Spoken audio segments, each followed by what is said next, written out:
November 28, 2022, 6 p.m. The countdown had officially begun. Kevin Johnson was transferred from Potosi Correctional Center, the facility where Missouri's death row inmates are housed, to Bonne Terre State Prison. Potosi Correctional Center, located in Mineral Point, Missouri, had been Johnson's home for 15 years as he awaited execution.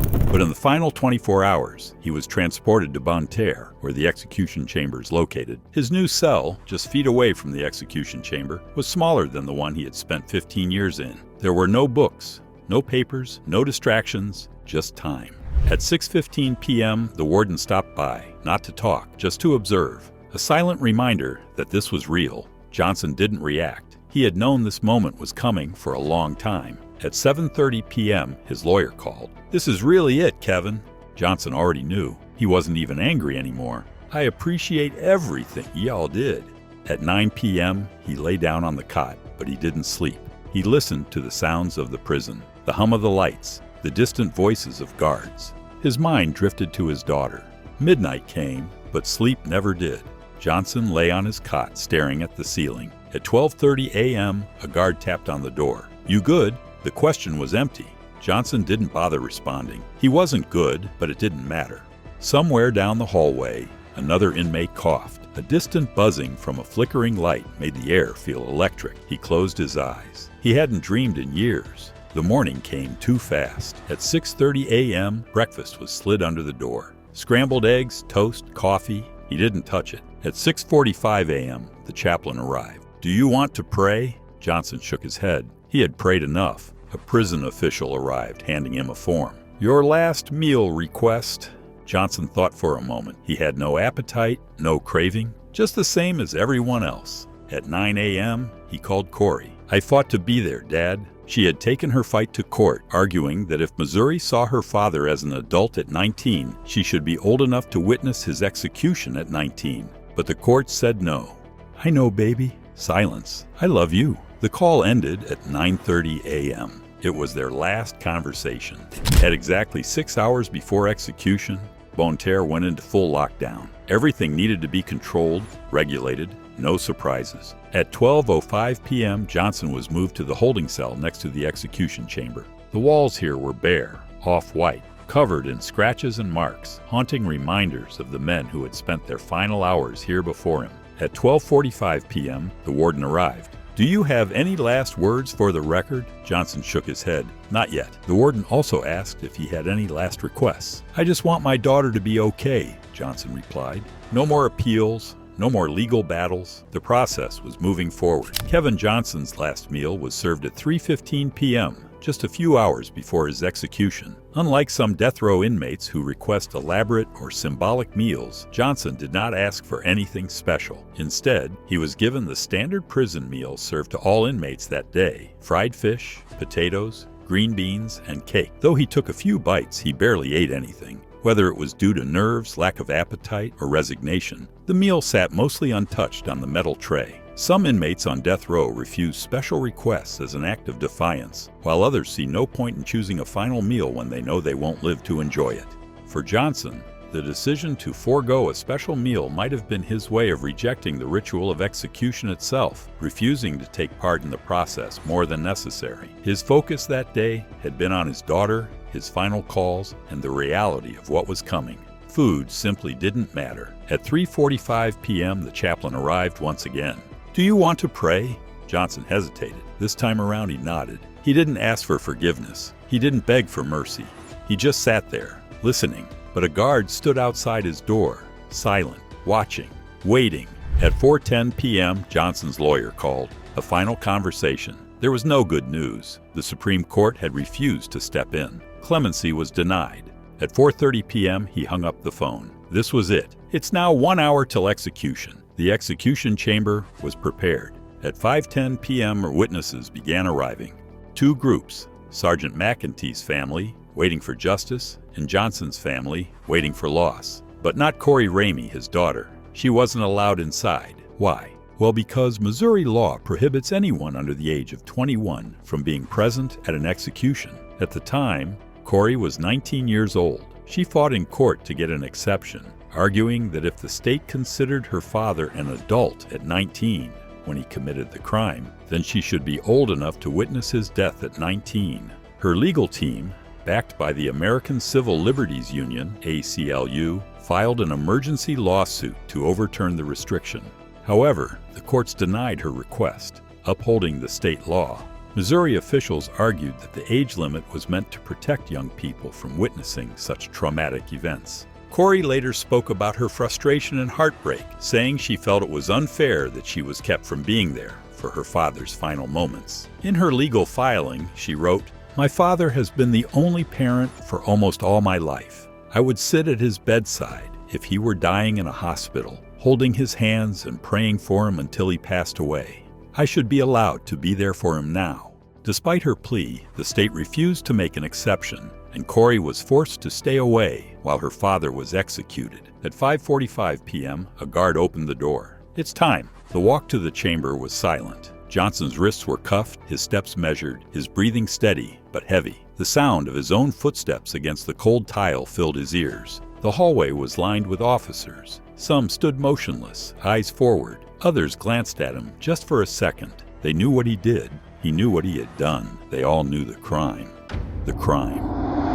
On July 5, 2005, it was the 4th of July weekend, but in Meekum Park there was no celebration. Kevin Johnson was 19 years old, broke, and on probation. His world was small and closing in, and his father was in prison. His mother struggled with addiction. His 12-year-old brother, Joseph Bam Bam Long, was the only thing he truly cared about. That night, Kirkwood police officers had been searching for Johnson. He had violated probation again. Nothing serious, just another mark against him.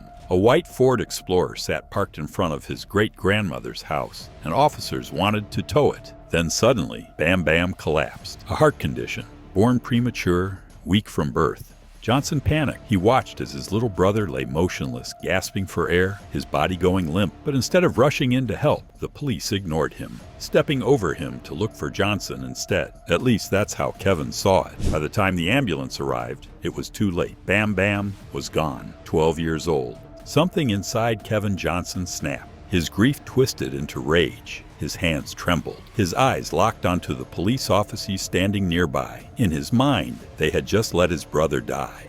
Later, Johnson would describe a feeling of numbness. "I felt like I was outside myself, like I wasn't even real." He disappeared into the night. No one saw him leave. Around 7:30 p.m., Sergeant William McEntee had been on the force for nearly 20 years. He was a father of 3, a husband, a respected officer. That night, he was responding to a report of fireworks being set off. A routine call. He pulled up to a small group of teenagers standing outside and rolled down his window. Across the street, Kevin Johnson watched. He had a gun in his pocket. He had a reason, and in that moment, he made a decision. He walked up to the police car, his body moving before his brain could stop him. McEntee barely had time to react. Johnson pulled the gun from his pocket, and he fired. The first bullet shattered the driver's side window. McEntee flinched, reaching for his radio. More bullets slammed into his body, hitting his legs, his shoulder, his chest. Somewhere nearby, a woman screamed.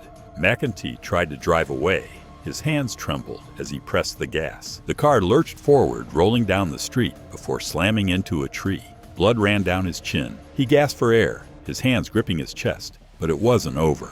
Johnson walked toward the wrecked police car. McEntee was still alive, barely. He sat slumped against the door, breathing heavily. Johnson didn't hesitate. He walked up to the officer from behind. He raised the gun, and he shot him in the head. Later, Johnson would describe the moment as an out-of-body experience. "I just walked away.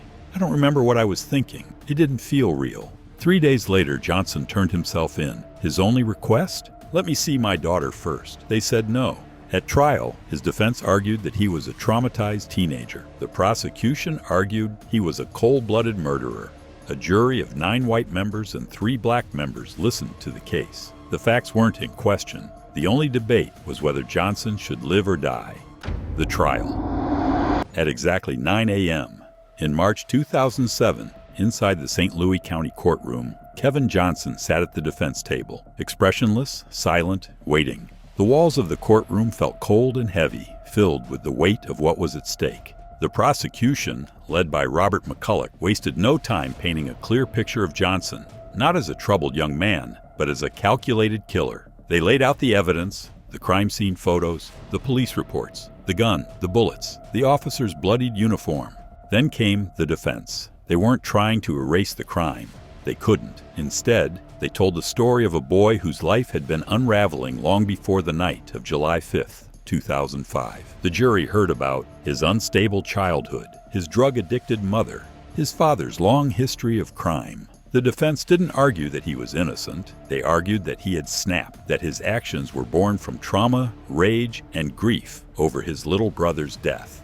But the prosecution had a different version of events. To them, Kevin Johnson was a man who had a choice to walk away, and he didn't. It's now 4:30 p.m., and after hours of deliberation, the jury couldn't agree on a verdict. The room was divided. Some jurors believed he deserved life. Others believed he should die.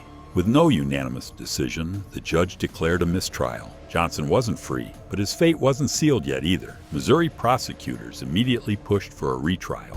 On November 8, 2007, 10 a.m., the second trial moved quickly. This time, the prosecution tightened its case. There were no lingering doubts, no split jury. The strategy was simple: show the cold-blooded nature of the crime. Prove that Johnson had every opportunity to stop. Make sure the jury understood that this wasn't impulse, it was execution. The courtroom was packed. Officers from across Missouri filled the benches, their uniforms a sea of dark blue and badges. The McEntee family sat in the front row, stone-faced. They had heard every detail of how Sergeant William McEntee spent his final moments. Now, they waited for justice. This time, the jury wasn't divided.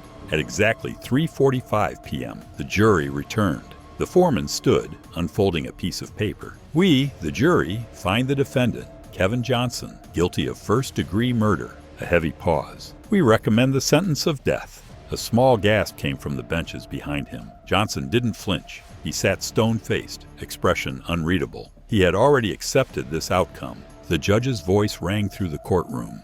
The court hereby sentences Kevin Johnson to death. And just like that, his fate was sealed. Time on death row. In 2007, at the age of 23 years old, Kevin Johnson was sent to Potosi Correctional Center, home to Missouri's death row. His first night inside was quiet, suffocating. The cell was small, barely big enough for a man to stretch his arms. A thin mattress sat on a steel frame. A toilet, a sink, a slit of a window. This would be his entire world for the rest of his life. The realization hit him immediately. This is it. Days on death row were long, repetitive, endless. Wake up, stare at the ceiling, eat, stare at the wall, lockdown, lights out. The hours blurred together. But in those years, Kevin Johnson wasn't silent. He read legal documents, wrote letters to his daughter, Corey, and spent hours in the law library, hoping to find something, anything, that could overturn his death sentence. He spoke with other death row inmates, men who had already accepted their fate. Some were bitter, others were calm, ready. But Johnson? He wasn't ready, not yet. He still had a fight left in him. Kevin Johnson's case was never just about one crime, one trial, or one conviction. It was about a system that his legal team argued had been stacked against him from the start. For 15 years, Johnson's lawyers fought to overturn his death sentence, claiming that racial bias had played a significant role in his prosecution and sentencing. The evidence? A pattern in St. Louis County that pointed to prosecutor Robert McCulloch's history of disproportionately seeking the death penalty against black defendants. In his entire career, McCulloch had never sought the death penalty for a white defendant accused of killing a police officer. Not once. In 2022, as Johnson's execution date approached, Missouri appointed a special prosecutor to investigate these claims. After reviewing thousands of pages of court records and case files, he reached a clear conclusion. Missouri is about to execute a man convicted under a system tainted by racism. The special prosecutor filed a motion to stop the execution, arguing that Johnson's sentence was not only unjust, but unconstitutional. But the Missouri Supreme Court refused to hear it. The U.S. Supreme Court declined to intervene. And with that, the fight was over. On November 29, 2022, Kevin Johnson's execution was officially set in motion. The final countdown had begun. Minutes before execution, and now it's 30 minutes to Johnson's execution on November 29, 2022. He was strapped onto the gurney. The execution was about to begin. Kevin Johnson lay strapped to the gurney, his body held in place by thick leather restraints around his wrists, legs, and chest. The room was silent, except for the faint hum of the air conditioning overhead. To his right, a small IV line ran into his arm, feeding into a series of tubes connected to a bag of colorless liquid. The drugs had been prepared. The clock on the wall ticked closer to 6 p.m. The warden stood just outside the viewing window, speaking into a microphone. Kevin Johnson has been sentenced to death for the 2005 murder of Sergeant William McEntee. The state of Missouri has determined this sentence shall be carried out in accordance with the law. The witnesses sat motionless. On one side, the McEntee family, the widow, the children, the relatives who had waited 17 years for this moment. On the other, Johnson's family, but not his daughter, Corey Ramey. The courts had ruled she was too young to be here. A guard leaned in. Any final words? Johnson turned his head slightly toward the glass. His expression was unreadable, but his voice was clear, steady. "I love my daughter." The warden nodded. The signal was given.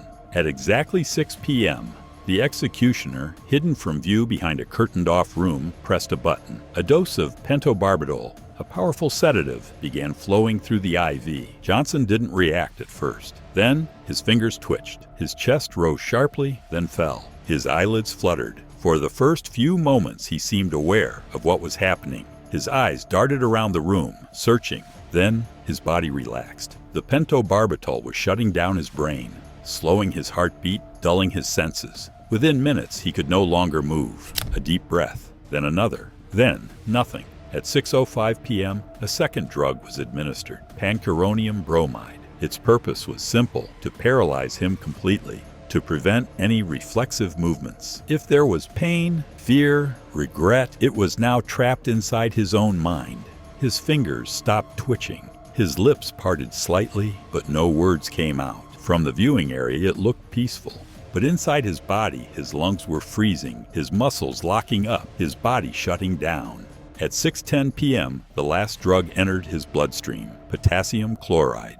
Its purpose? To stop the heart. Within seconds, his chest heaved one last time. His face twitched. His fingers curled slightly, then went limp. The heart monitor beeped in uneven intervals, slower, weaker, fainter. Then, one final flatline. The warden stepped forward, checking his watch. No emotion, no hesitation. At 6:17 p.m., he gave the official announcement. Time of death, 6:17 p.m. At 6:30 p.m., Kevin Johnson's body was finally removed from the gurney. The restraints were undone, one by one. His arms flopped to his sides, lifeless. A prison official signed the official death report. His name, stamped in black ink, now added to Missouri's list of executed men. Was Kevin Johnson a murderer? Yes. Did he ambush and kill a police officer? Yes. But was his execution justice? A 12-year-old collapsed. A 19-year-old pulled the trigger. A 43-year-old officer died. A 37-year-old was executed. 4 lives, all ended. Who was truly served?